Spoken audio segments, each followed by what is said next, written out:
Edan Yago, co-contributor at Sovryn. It's a pleasure to have you here today.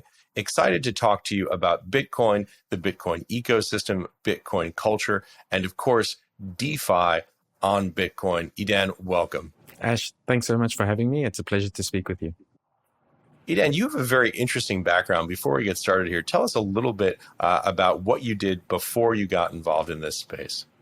Well, right before I got into Bitcoin, actually the whole reason I got into Bitcoin was in 2011, I was the founder of a biotech startup. And the biotech startup was doing diagnostics using neural networking systems. So we were using machine learning to do better diagnostics. And so I was reading a lot in networking science. And one of the papers I came across was the Bitcoin white paper. And it blew my mind. Like, I had spilt my coffee all over my laptop by the time I had finished reading it. And with sticky fingers, I sent emails to everyone I knew telling them that this was going to be the most important thing that they would see probably in their lifetimes, and that everyone should try and figure out how they can get involved. And pretty much everyone ignored me. And I frequently am told that they regret ignoring those emails. But I think the reason I was so primed and ready to sort of grasp the potential of Bitcoin was my background was I had studied psychology and neuroscience. I'd studied network science. I was convinced that people were going to spend more and more of their time in digital environments. And that was something which was fascinating to me. I was convinced that more and more of our world was going to be managed by data. But also, when I was a young kid, I'd grown up in South Africa, and my family had been involved in fighting against apartheid, against the apartheid regime. And so many of them had been forced to flee South Africa. And I, as a young kid, ended up smuggling gold out of South Africa in the form of Kruger rands, which my mother would sew into my clothing because they wouldn't search young children. And so I got sent alone on flights with Kruger rands embedded in my clothes. And so I think for me, I had, on the one hand, an interest in the technology, but I also understood the massive sea change that this represented in terms of people's ability to have private property rights, which they could navigate outside of the realm of the physical and outside of the grasp of potentially kleptocratic regimes. So it was a little bit of the smuggler, a little bit of the politics, and a little bit of the interest in neuroscience and networking that got me into Bitcoin. And in 2011, within a few months, I had switched to being full-time Bitcoin, and I've been full-time Bitcoin ever since. So it's obviously a fascinating background that you have coming to this, the cultural and social background, but also you were studying in a PhD program, I believe, in neuroscience. Tell us what you saw that others didn't that caused you to spill your coffee that morning in excitement about this technology. So when I read the Bitcoin white paper, what I saw was the ability to have a digital commodity, but more importantly, the ability to have digital rights, digital property. Now, this is a huge deal. It's a huge deal for two reasons. First, up until now, we've had more and more of our lives managed by the digital, but it's been a realm bereft of property rights. The only people who have had secure property, secure rules, and the ability to enforce rules in the internet space have been the people who have owned the servers. And so what we've seen is the internet started as an idealistic vision of everyone being able to communicate and to transact on equal footing and a place of great openness. But instead what it's become is a set of walled gardens where a small number of people own the servers, they're the land barons, and pretty much everyone else are serfs subservient to them in those worlds. And the reason is we've taken 21st century technology, right, this digital technology, and we've married it to the political and legal sophistication of, the pharaohs of the Iron Age, right, where one emperor controls everything because nobody else has property rights. So the first thing that I saw was this ability to introduce property rights into the internet. And then what comes from that is the ability to create true economic and financial systems that are based in the internet.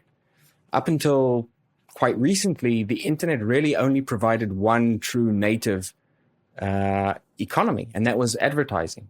You know, Facebook make all of their money from advertising, Google make all of their money from advertising, and Amazon are effectively doing advertising as well, and they've connected it to a sort of real world distribution system. But it's all been about being able to get people to view and purchase products rather than actually building digital products and natively digital economies. And so this ability to have property rights and to have scarcity in the digital realm suddenly opens up the right and the ability for people to start transacting truly amongst themselves and to build that type of economy. And so what we've seen in a very, very short space of time is we've seen sort of this crypto economy go to a $2.5 trillion economy with no end in sight. And it's likely going to become the largest economy in the world because it connects everyone together.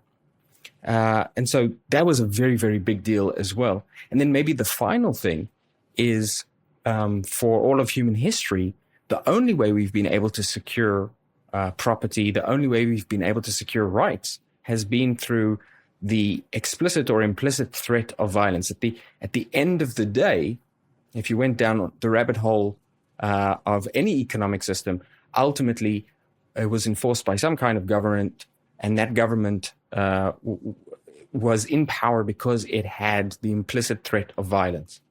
And for the first time, we have now access to a system of property rights which is secured not by the threat of violence, but by the ability to have unbreakable and unforgeable cryptography, which treats everyone equally. Doesn't matter if you're a government or you're somebody living in a shack outside of the city of Lagos in Nigeria. Everyone has equal access to that technology. And so it's a very, very powerful equalizer, and it's a very, very democratic technology. And so when you combine all of those different aspects, you have truly a world-changing, a paradigm-changing technology, and it all stems from this ability to have property rights that are digital and secured by cryptography. Edan, I've heard you speak on this topic before, and it's something that you have such a comprehensive vision for. You've talked about Bitcoin as fundamentally a revolution in human freedom. Give us a sense of what that world might look like as we look 3, 5, 10 years in the future, if this thesis that you're describing continues to play out. So I think one of the interesting things that I've come across is the estimation, which is quite consensus among economists, that if we didn't have borders, in other words, if immigration was available to anyone, to anywhere, that we would, within a day, right, overnight, we would double the global economy. And the reason we would double the global economy is because there's a huge amount of talent out there that is unable to be put to productive use. If you think about why people in the US earn much more than people in Venezuela or people in South Africa, right? It's not because of intrinsic differences in the human talent available.